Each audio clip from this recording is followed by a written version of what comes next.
Ngayon, sunduin muna natin si Zeph tsaka tulungan natin siya doon sa merienda ang hinanda niya. Tara, tara. So muna kayo, ha? JC, may kukunin lang kami. Doon lang kami. Balik kami, ha? Oh. Ika na. Makapag-abroad na ka. Nanindot pa dyan kay Japan. Mga lagi. Pero, siyempre, isa na ako kaya biyaan sila mama at papa eh. Baka baka nga, ako rasa ng nanila. Ano gagawin mo?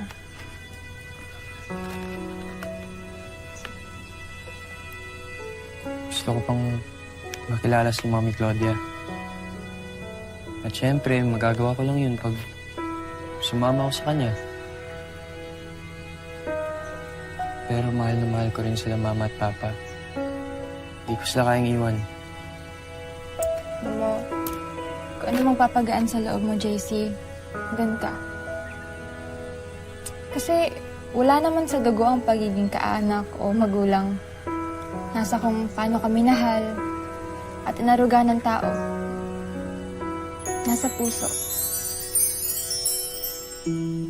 Tsaka, tignan mo nga yun, no? Alagang-alaga ka nga ng mama at papa mo, eh. Tas ako, pati ulam nga sa bahay, eh. Nakalimutan akong tiran.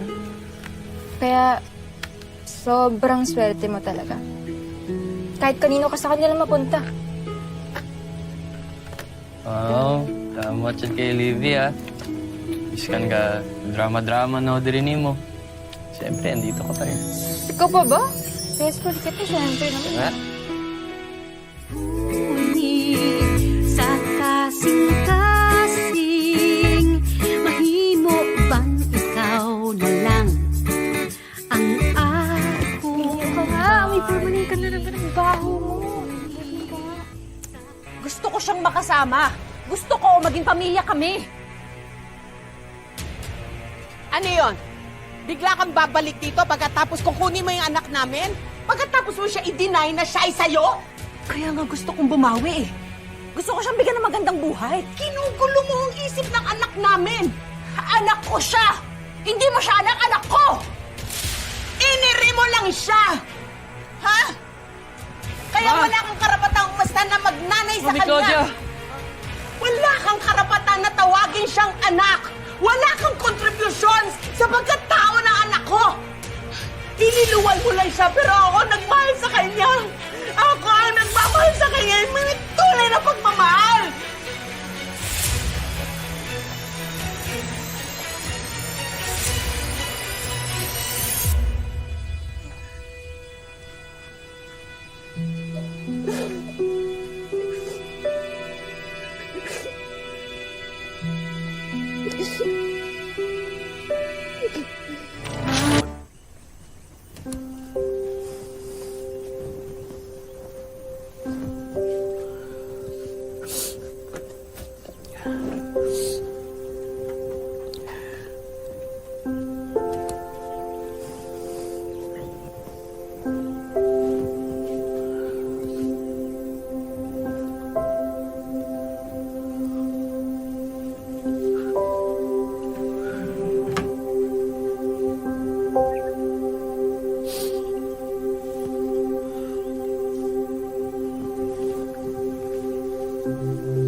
John Clifford, biyaya siya sa atin ng Panginoon at ni Jesus Christ. Pareho silang JC.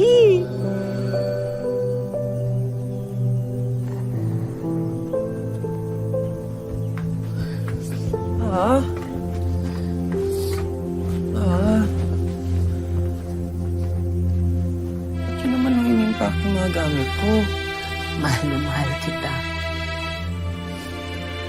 At ayaw ko na mawawalay ka sa amin. Pero, tama naman kasi ang sabi ng Mami Claudia mo. Mas mabibigyan ka niya ng magandang kinabukasan kapag sumama ka sa Japan. At mababawasan na rin ang iniisip namin, yung takot namin ng papa mo na na maiiwan ka na mag-isa. Ngayon nandito na siya. Sinabi ko ba na gusto kong sumama kay Mami Claudia? Ayaw mo bang mag-abroad? Aba, makakapag-enroll ka sa mas magandang eskwelahan doon. O matutuloy na ang pangarap mo na yung magkaroon ng maginhawang buhay. Mabibili mo na lahat ng gusto mo. Sinabi ko bang gusto kong sumama sa kanya? Matanda na kami ng papa mo. Gusto namin yung may maiiwan na magagabay sa'yo. At yun ang Mami Claudia mo. Di naman po ipamigay, Ma. Kailan mo ni Papa meron ako? Tignan niyo po ito, Ma. Pinascan ko na yung mga photos natin sa photo album. Para bukas, i-upload ko lang sa social media yan. Para kahit pag-yun tayo dito, o bahain man yung bahay natin, walang sino man ang makakapagbura sa mga pinagsamahan natin. Mahal kita.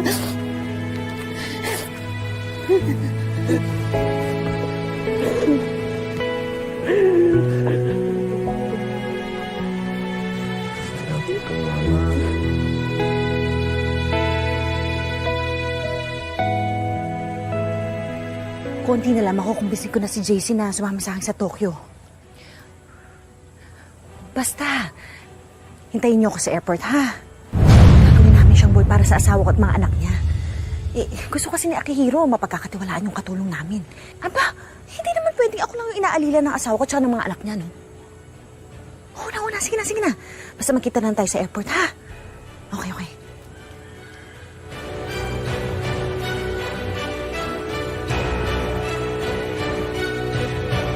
Mang Delphine? Pwede bang mahalin kita nang higit pa sa kay... Ano? Sige. Mang Delphine, sandali! Mang Delphine, hayaan niyo ho ako magpaliwanag. Paliwanag? Ha? Ano papaliwanag mo? Ha? Ano papaliwanag mo?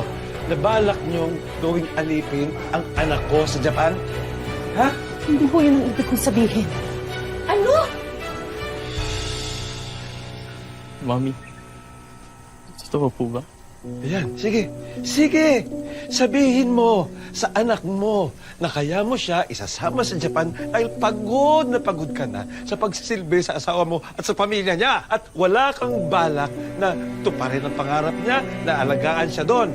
Ang balak mo lang ay isama siya doon para pagsilbi. Bakit magsalita kayo? Bakit para ang sama-sama ko? Masama ho ba na humingi ako ng tulong sa sarili kong anak? Paano ako? Paano ako na nahihirapan din? Kita mo na? Nagiging anak mo lang siya kapag maginhawa sa'yo. Hindi ka talaga naging ina sa kanya, kaya hindi mo makukuha ang anak namin. Hindi mo siya anak. Ako ang nanay niya, anak ko siya. Hindi. Si Rosel ang nanay niya! Wala kang anak na iniwan dito. Ginawa ko lang yon dahil wala akong may pambubuhay sa kanya noon. Pero ngayon, kaya ko na ibigay sa'yo lahat, anak. Kaya ko na ibigay sa'yo lahat ang gusto mo. Hoy! Magtigil ka sa pangako na hindi naman totoo. Kaya mo sinasabi yan kasi gusto mo ikaw ang piliin niya. Sali ka na, sumama ka na sa akin sa Japan. Sumama ka na sa akin, anak. Walang ina nag-aabandona ng kanyang anak. Hindi mo siya pakukuha. Tama na po. Bitawan Tama na po. Hindi! Ano ko sa akin? Sabi naman ko siya! Mama na, sasaktan yung bata eh.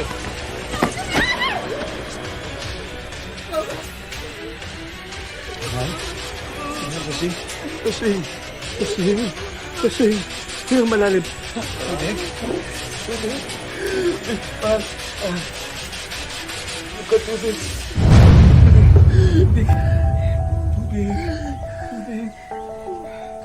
Tanda na ho ang nanay ko.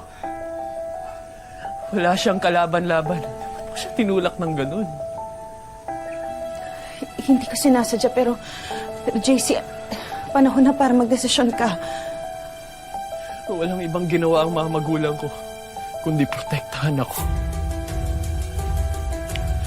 ibigay sa akin ang lahat ng kailangan. At higit sa lahat, mahalin ako. Mga bagay na hindi niyo nagawa bilang totoong nanay ko. Wala kang karapatang saktan sila. Kinontak ko po kayo dahil gusto kong magpasalamat. Maraming salamat dahil iniwan niyo ako sa kanila. Napatunayan na ng puso ko na sila ang magulang ko. At hindi magbabago yun. Napapatunayan ko sa'yo na nagsisisi na ako. Balang araw mararamdaman mo rin na mahal kita. Minahal kita mula noon at hindi magbabago yun. Hindi magbabago yun. Siguro nga po. Pero sa ngayon, dito po ako sa mga taong alam kong nagmamahal sa akin ng totoo. Kaya Ma'am Claudia, umalis na ho kayo. Bago pa pong may ibang masaktan. Claudia, tama na. Halika na. Halika na. Claudia, tama na. Tama na. Yung tatawag kita ng sasakyan sa labas. Halika na. Umalis ka muna para sa ikabubuti ng lahat. Halika na. Bakit mo kayo pinigisahan yung anak ko? Pinigisahan yung anak ko! Hindi naman ako kayo! Kidnapping itong ginagawa nyo! Sorry nyo sa akin yung anak ko! Daisy! Kawan mo ako! Daisy, anak! Babalik ako! Ayos na ba si Mama Rosing? Sabi ng mga doktor, buti na lang di natamaan sa ulo si Mama. Ikaw, JC. Ayos ka lang ba? Magiging okay din.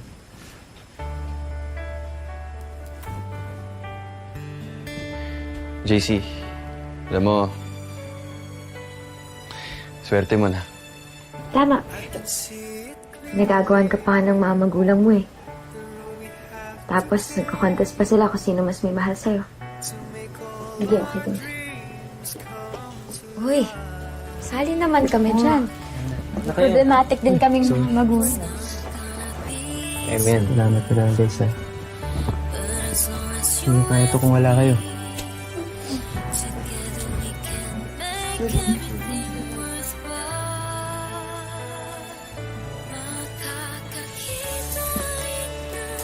Sir V? Kayo ho ba yung tatay ko? Ha? Sabi ko kasi ni Mami Claudia, taga dito daw yung tatay ko. Tapos iniwan siya para mag-abroad. Eh mukhang kayo lang po kilala niya dito. Tagal ko nang kilala si Claudia. At iba yung alam kong naging boyfriend niya. Nag-abroad din yun. Pero ngayon, nasa Maynila na yata. Si Nick De La Paz.